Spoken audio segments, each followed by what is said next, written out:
Welcome to the ICF Theme Power Hour. Today we're diving into all things ICF, what it is, why it matters, and how we can better support the individuals and teams connected to community-based ICF services. Diane Jackson and I have the privilege of co-chairing TNCO's ICF Committee, and we are excited to be here and to have other knowledgeable speakers with us today. My name is Tera Parsons. Before coming to work at Orange Grove 30 years ago, I worked as a DSP in ICF Services. I'm now starting my 7th year as CEO, where we administer ICF services for 80 individuals. Diana? All right, my name is Diane Jackson, and I'm the CEO at Life Bridges in Cleveland, Tennessee, where I've worked for 38 years. Life Bridges is a nonprofit agency with homes in Bradley and Polk counties, and we provide an array of services, both HCBS waiver homes and ICF homes. My career began when my husband and I were hired and worked in a group home at this agency with 8 individuals receiving support. And we thought we were there to help other people, and we ended up learning a great deal ourselves. At that time, we were 22 years young. At that time, we didn't have ICF services and in Cleveland, and I have come to see the great value of the ICF model of care. It just offers such a wide range of therapy and nursing services. And one of the things that I always think is so great, where in the waiver, HCBS waiver and services, there is a limited dollar amount sometimes that can be spent in a whole year. And so many people at our agency have been able to be helped through that services. And so on to Ralph, I guess. Oh, okay. My name is Ralph Kennedy. I'm the founder, president, and CEO of Tennessee Family Solutions. TFS is a nonprofit agency with homes in both Davidson and Rutherford counties in Middle Tennessee. My background and experience is both as a father of a profoundly intellectually disabled daughter, and then the CEO of an agency with 16 ICF beds and a number of home and community-based waiver homes. My wife and I began residential services for our daughter in a private pay group home in Nashville a number of years ago. When the group home was closed, we sought admission to a public ICF facility. She resided there for 13 years until she moved into one of our HCBS supported living program homes with TFS. She's resided in one of our homes there for the last 23 years. As a contracted provider of residential and day services with the State Department of Disabilities and Aging, TFS operates both HCBS, Home and Community-Based Services, and ICF services. I support ICF services as part of the continuum of options for families seeking residential care for their loved ones. One size does not fit all, in my experience. As she ages, our daughter may likely require ICF placement as an alternative for nursing home care. That's awesome. George, tell us about yourself. Good morning, everyone. Thank you for joining us today. We're excited about this opportunity to speak with you. My name is George Stevens. I am the president of Open Arms Care, a 501c3 providing exclusively ICF services throughout the state of Tennessee. We have a little over 45 homes serving ICF. I began my career, my professional career, that is, in long-term care, servicing people with intellectual and developmental disabilities. Believe it or not, in the 70s, while working at a state institution. After a 40-year career in healthcare, I returned to the IDD world as CEO of Open Arms Care. During my time with OAC, like most of you, I was fortunate enough to lead the organization during what I consider the pinnacle of management challenges. Of course, I'm talking about COVID. We all learned a lot then, and it was a real stress test for everything that we all do. ICF matters to me because it is a model program offered by the state of Tennessee that puts the client, their family, and the provider on equal footing to do what is right for the personal growth and development of the individuals being served. This is done through broad integration of services, finances, responsibility, and accountability to all stakeholders at the provider level, all delivered through one organization. And it's the only service like that in Tennessee. I'll give you a fun fact, and that is, did you know that ICF providers are not permitted to make a profit off the ICF? In fact, if we do generate a surplus in a year, we're obligated to reduce our fees in the following year. Further, if our expenses are in excess of what we receive, we don't get paid back for that until the following year. Essentially, we have to fund those losses off of our balance sheet, and it is never fully returned. This is an example of how ICF truly aligns the incentives of the provider and the state. Back to you, Tara. That's excellent. Well, George, I was going to ask you, what do you think one thing is that people don't realize about community ICF services? Well, Do you think let me think you think here. it's how the reimbursement rates work? Clearly, that's a core difference, and similar or related to that is the notion that several of the new groupings in the ECF program are actually designed to reimburse off of the 50th percentile of ICF. So they're getting the benefit of what happens in our homes. But I'll give you another one for everyone out there. Did you know that all other IDD programs are a waiver from ICF? Waivers that were designed to deliver a lower level of care meant for higher functioning individuals, and obviously, preferably in their own homes. Now, over time, the lines have gotten blurred with all the new acronym programs that the state has developed. But we all know there are individuals out there who will benefit from different levels of care across a continuum. And fortunately, it looks like that is the national trend, that we're going to have more of this continuum effect. And I'm pretty excited for the future, personally. Yes, it's great.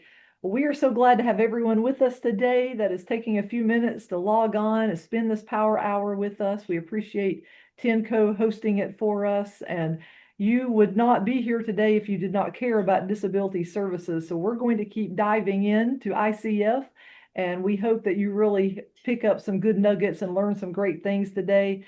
Diana, you mentioned you've done this for a long time. Will you share one myth about ICF that you would like to just bust right away today?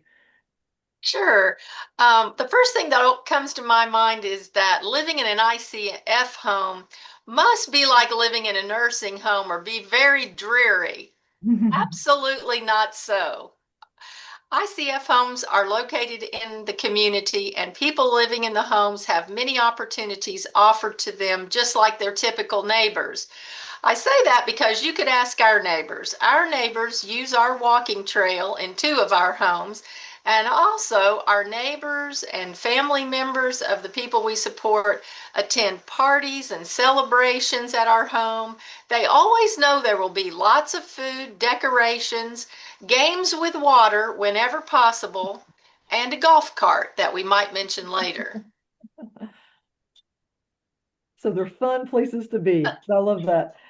Ralph, what do you think something unique about your own ICF team or the residents you support in ICF?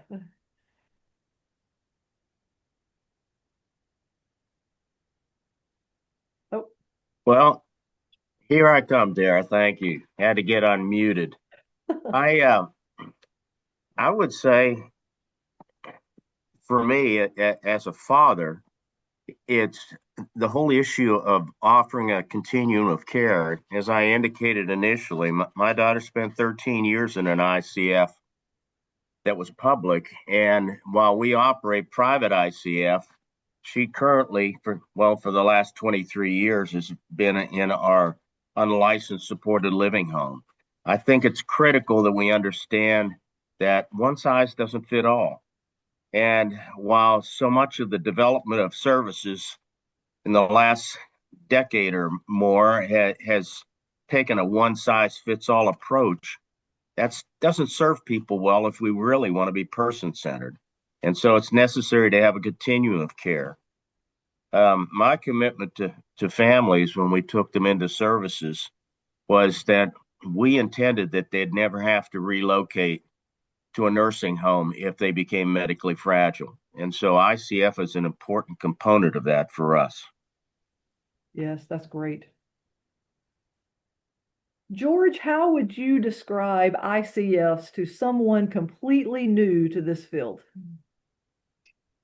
Tara, I'd probably start with just the basics, which is an ICF is a place where individuals who qualify receive a comprehensive level of services based upon their individual service plan without expenses to the family, without caps on the cost of those services, and without external interference with the decisions related to that plan.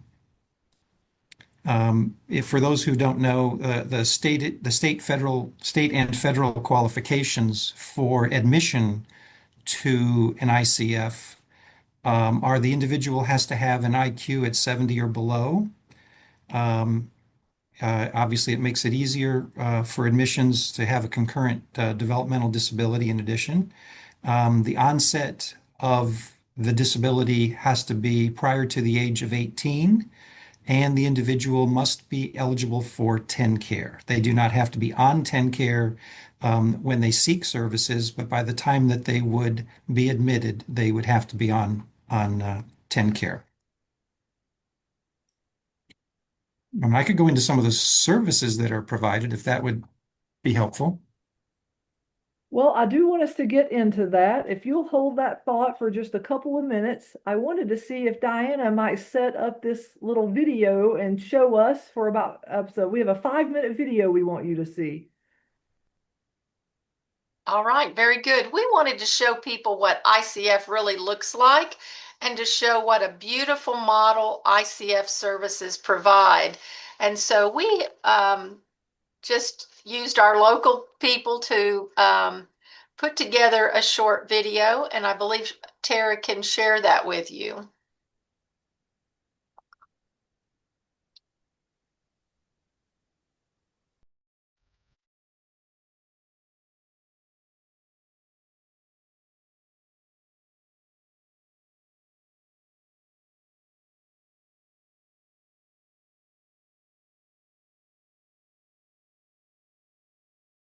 ICF is licensed as institutional supports.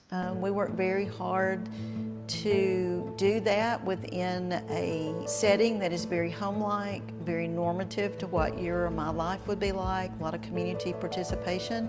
People who come to us have to have a deficit and potential for growth in at least one area, some kind of a life skill that they need help with. And so we just work really hard to provide the structure that they need to function in the community and in the life and have a great and fulfilled life.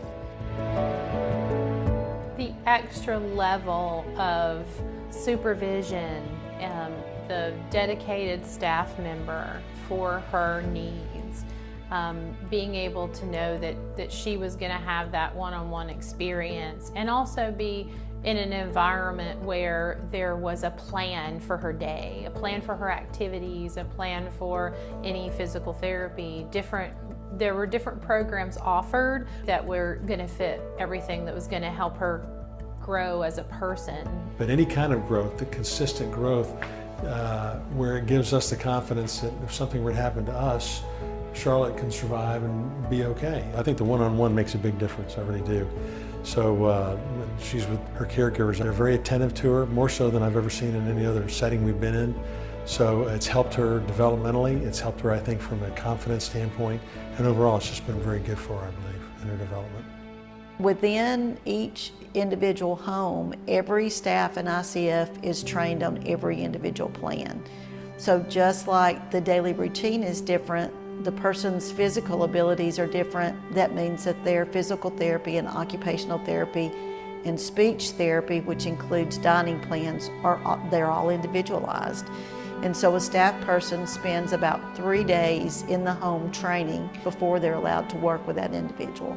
We want to make sure that their day is just like anybody else's, you know, as normal as possible, and giving them the opportunity to make choices and make their own decisions as best as they can, us supporting them in those daily livings and those decisions, and having that support there. I mean, to me, that's what we do. When you have a disabled child that really has a hard time communicating with you, you put a lot of trust in other people.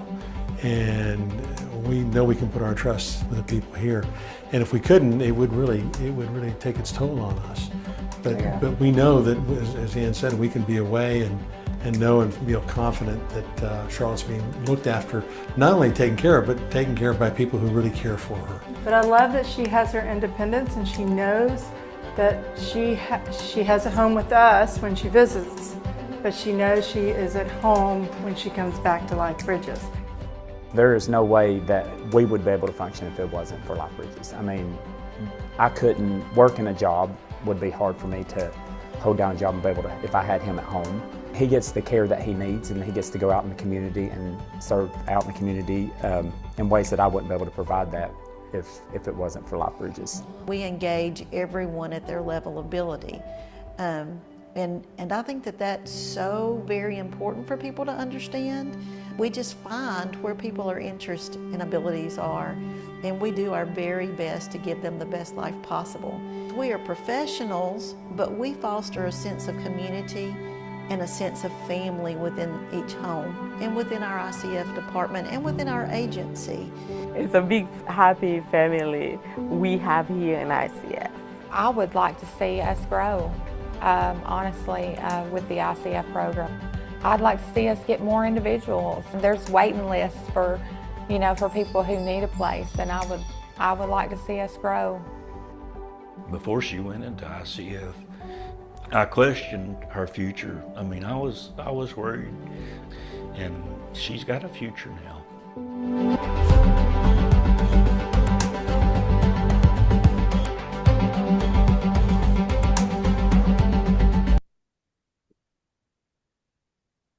That is wonderful.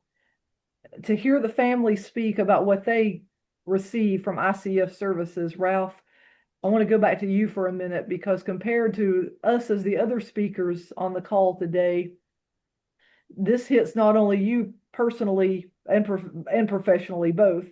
And so share a little bit more with us about that and why ICF really matters. I'll be happy to, Tara. My reason for starting a nonprofit agency and deciding to make this field my profession was self-serving. My wife and I decided our youngest daughter's needs required it. I admire those who choose this profession for other reasons. I left a successful and promising career working as a biomedical engineer and then mid-level manager of engineers in the diagnostics division of Bayer Corporation. I see what I'm doing now as a calling. Why do ICFs matter? Individuals with intellectual disabilities should not be placed in nursing homes. Nursing homes are not successful in serving our folks. Furthermore, it's illegal to place them there.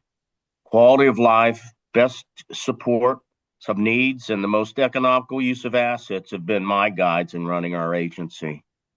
ICF, in my experience, is simply the best structure for meeting the needs of some individuals with IDD.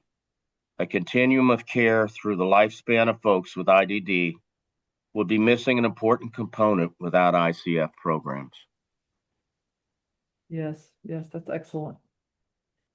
Well, all of us speaking today have been in leadership for a long time, and many of you on the call can share those stories as well.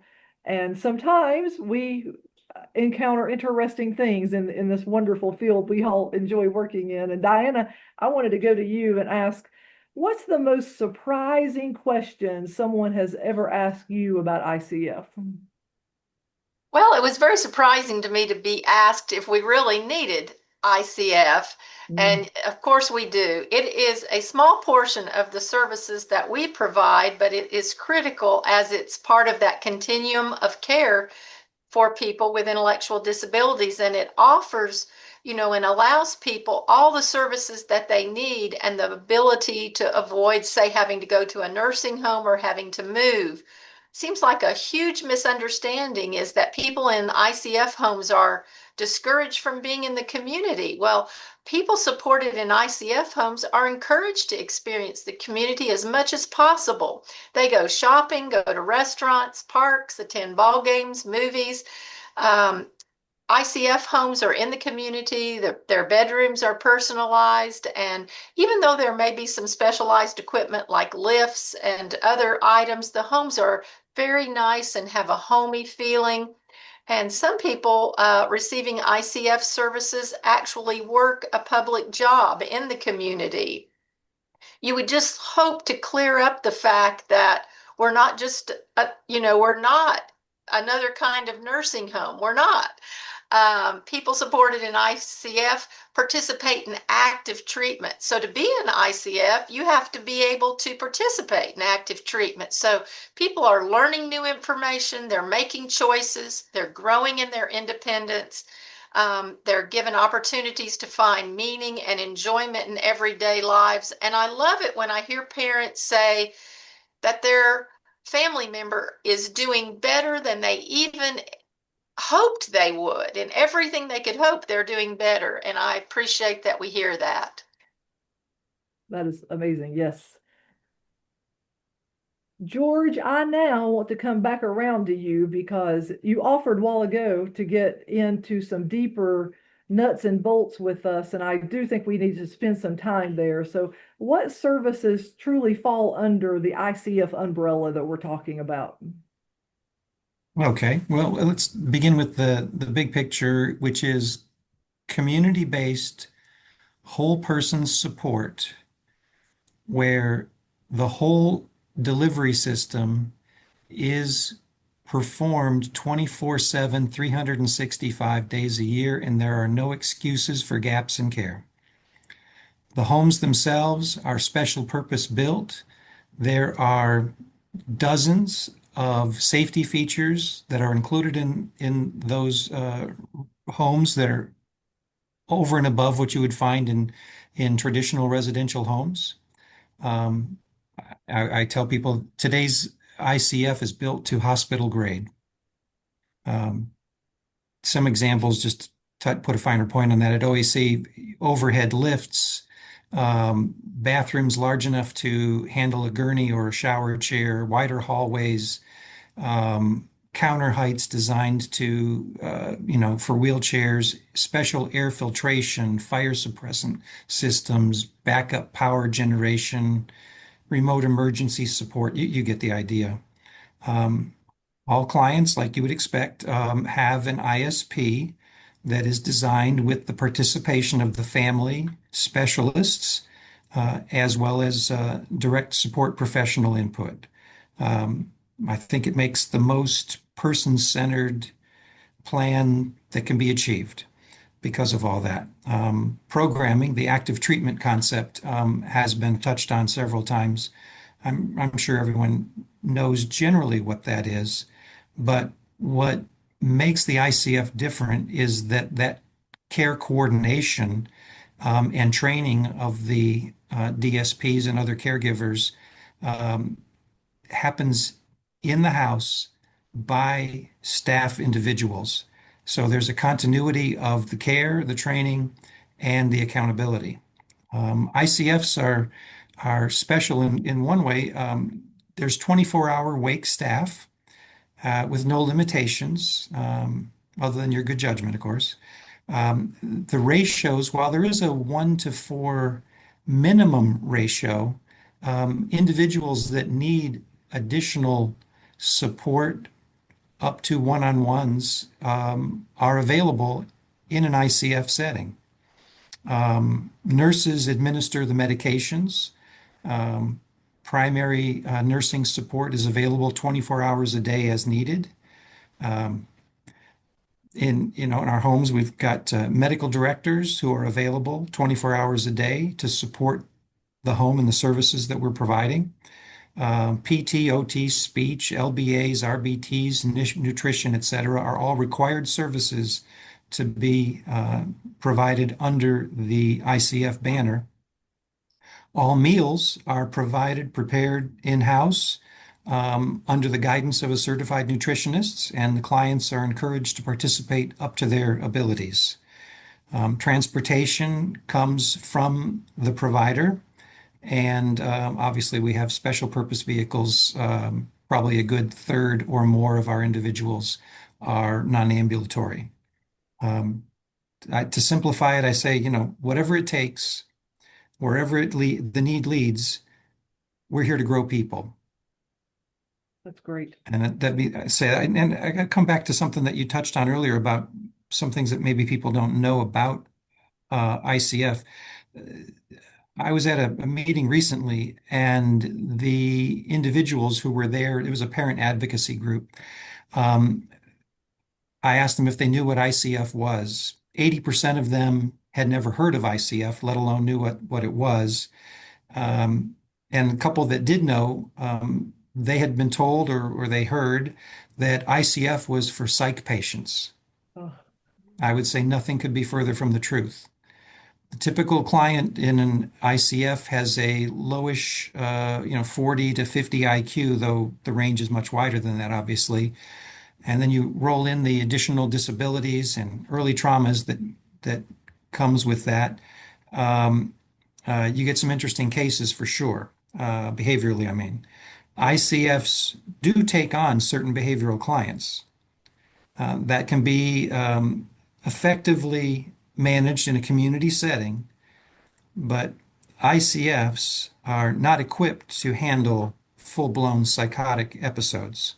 This is primarily due to the regulations that do not permit access to PRN pharmaceuticals, nor physical restraints. So that's kind of touched on that. Back to you. Excellent. Many providers across the state provide this spectrum of service that we've been hearing a lot about and talking about today. We're certainly like that at Orange Grove, to where some people we support residentially need very little of our support, and some people we support do require ICF level of care.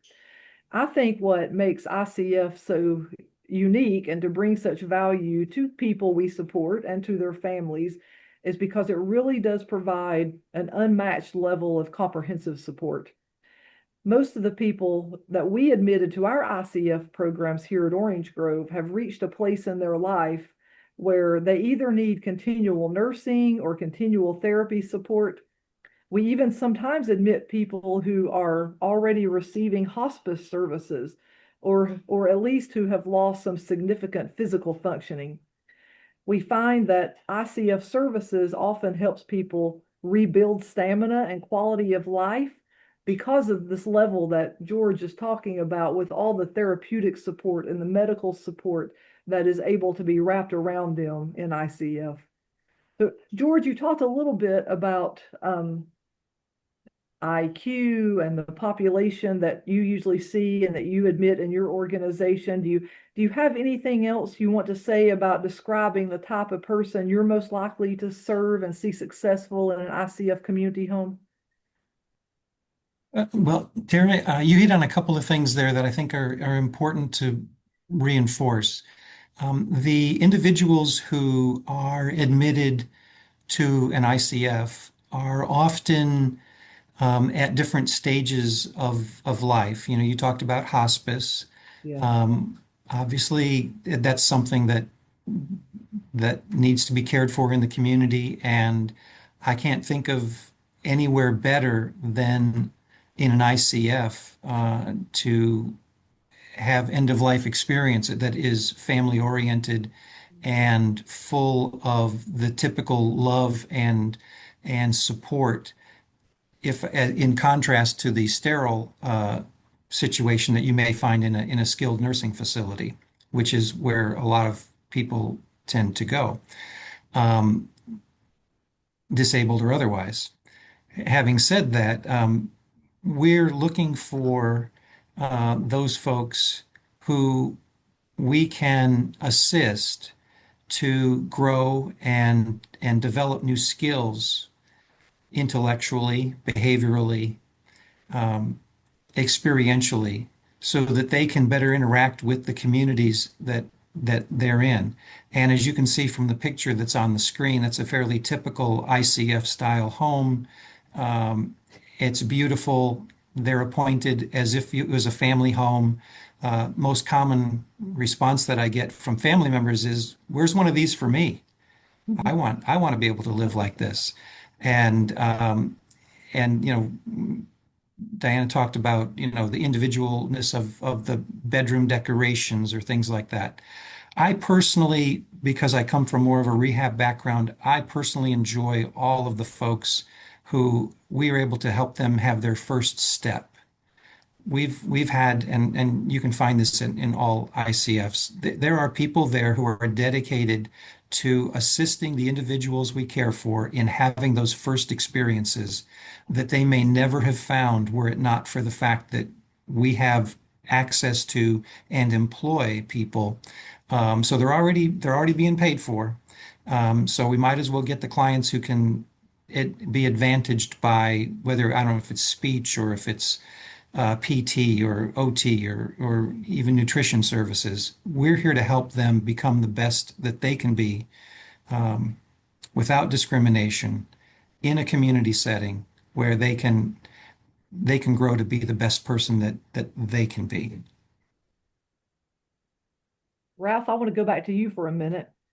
How do you think ICF teams meet community needs that exist? I think the thing that I've found in delivering both unlicensed supported living services, and there is a component called medical residential that is part of the unlicensed spectrum. So we deliver medical care in both the medical residential as well as the ICF. What I find is so efficient and effective in ICF is that you don't have a number of decision makers operating outside the agency. You have an interdisciplinary team. The provider is responsible for seeing that all the things that a person might need are cared for, whether it's dental care or medical care or therapy care, all the way down to pest control. Yes. So the provider is able to respond quickly and efficiently, just like you would if you were in a hospital and somebody requires some care, you provide it because you're controlling the resources. And I find that there's much more harmony in the operation of our ICF homes than I've seen in our supported living homes. Interesting. Well, George, I want to go back to you also. Let me say to everybody that's tuning in with us today, Pilar with TNCO, we really appreciate her moderating. And if you have any questions you want to be putting in the chat or anything that you want us to talk about with ICF, please do make notes of those and she will let us know about those here in a couple of minutes. But I've had the privilege to work alongside the speakers that are here today and other leaders in ICF of when we needed to talk to legislators about things, when we need to work through TNCO to advocate for a need that this population has. George, what do you think policymakers and leadership can do to better advocate for ICF systems? Well, I started out my remarks today around the notion that this is a perfect model for the delivery of care to an individual population that is residential based. I believe that at some level, all residential care could be delivered through an ICF system.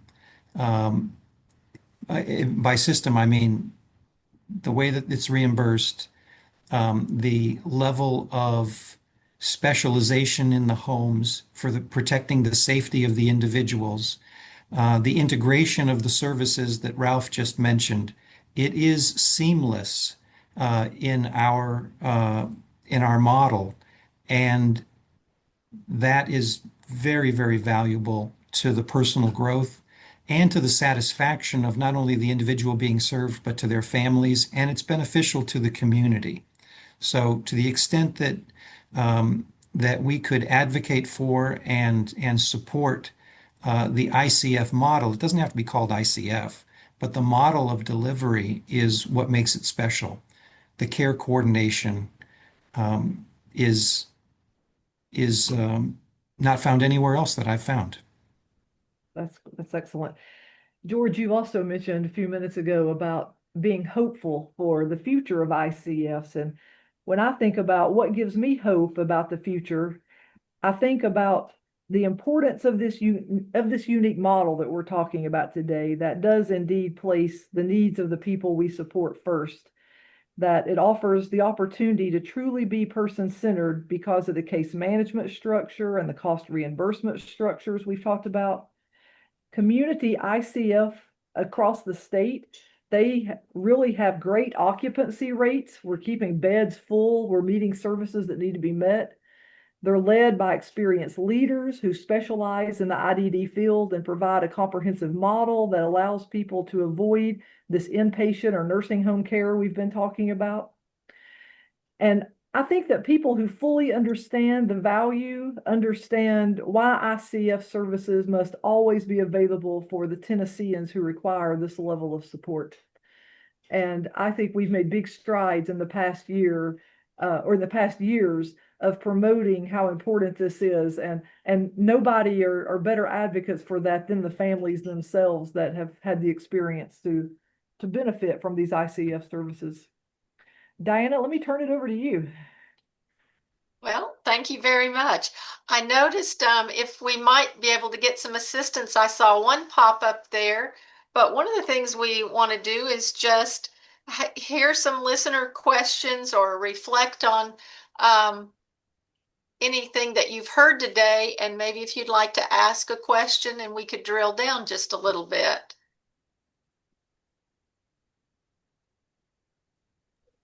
If you like, I can read the question that popped up. Okay.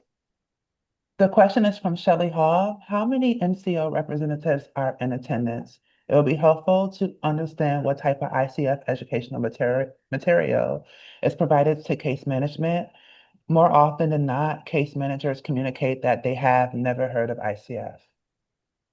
I thank you for that question. We have heard that, or that maybe there is some of the things that we've talked about that we wanted, kind of misnomers that we wanted to clear up, because some people who work for the MCOs, ICF is new to them, or they may have heard some things that are, not really what we provide. And so some misnomers there. But so the question was, how many MCO providers might there be on the call with us? Diana, this is Melanie. I just put in the chat, and I'm going to jump out and say there shouldn't be any, because this is a members only and we don't have any MCOs that are members. Gotcha.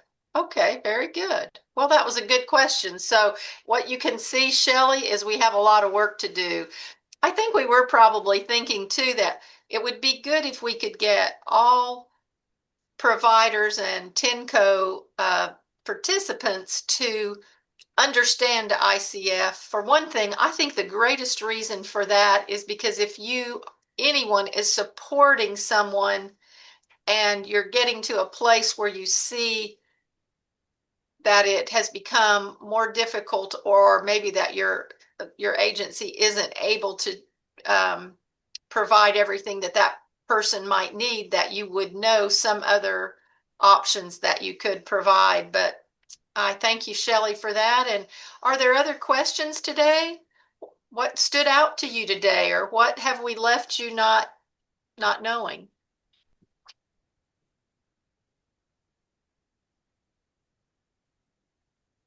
I see Shelley said that she thought Michelle Jernigan was on the call. She was earlier. Okay, I don't know if she still works for Blue Care. I'm not familiar with her. While we're working through that, Diana, you opened up the notion that there's certain times when people tend to be a more appropriate fit for ICF. Um,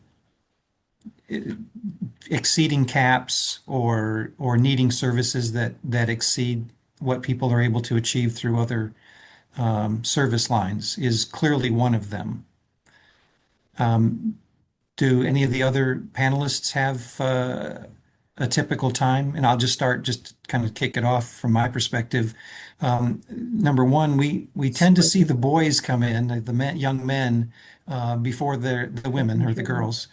And the guys come in when they start to get a little unruly at home and they're bored and they're out of school and they don't have a plan. And that's a common thing. And then the girls, many times, women are coming in a little bit later in life when the family members are concerned about their own mortality. That's probably the most common thing that I get on initial interviews is somebody says, we just want to know that our daughter is going to have, or our son is going to have a life after we're gone. And I can say from personal experience that that is a major weight on parents' minds. Thank you, George. I agree with you on that. We also do see that, and I'm glad you shared that. It reminded me we were talking about maybe having something humorous to say. Could be, and I thank Teresa Tooten for reminding me of this.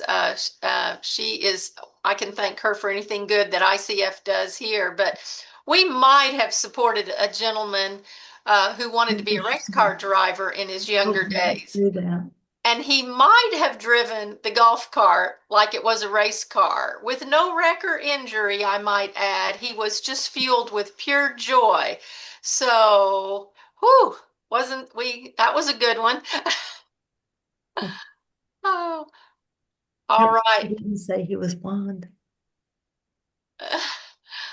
He was what? Blind? Oh, no, I didn't. I didn't say he was blind. No, I didn't. I wouldn't. But other questions or other just things that you wanted, anything stand out to you today or that you might, it almost sounds like that was a suggestion from Shelley, who might be saying, you know, we ought to connect with MCAOs more often and provide some education to them too. And we take that I take that as an excellent suggestion, and I'm sure we'll put it on our list of things to do. Right.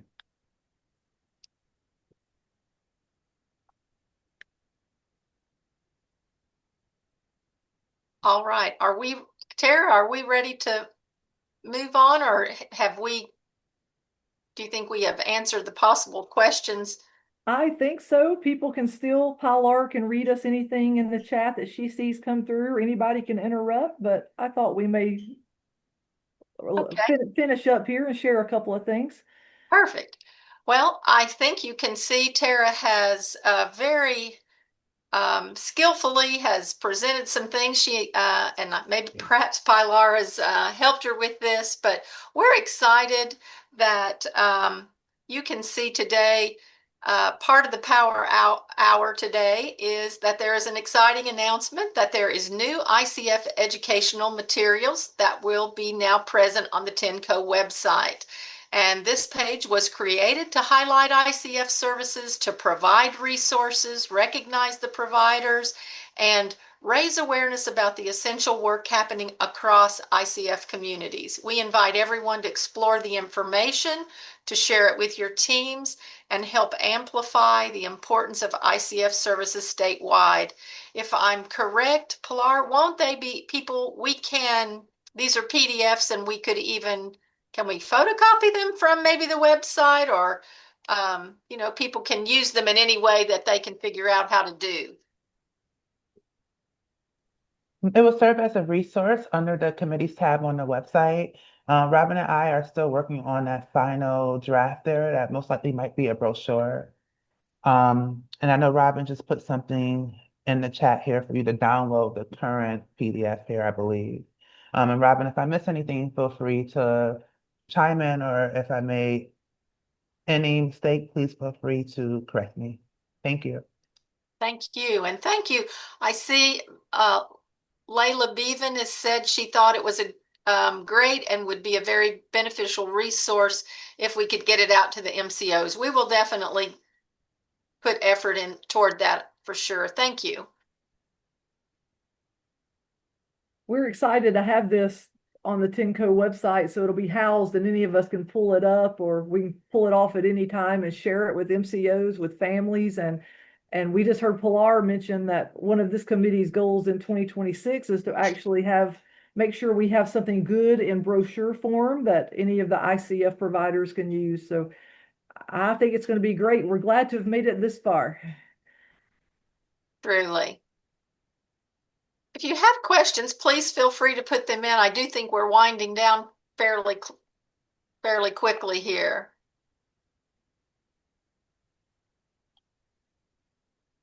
Yes, we do. As we can wait on a few questions if they should come forth. But thank you, Ralph, George, Tara. Always so thoughtful and thorough comments, and you certainly spoke well to us today. I appreciate all the listeners and those who participated. I feel like I thank you for your interest and in this important education on ICF services.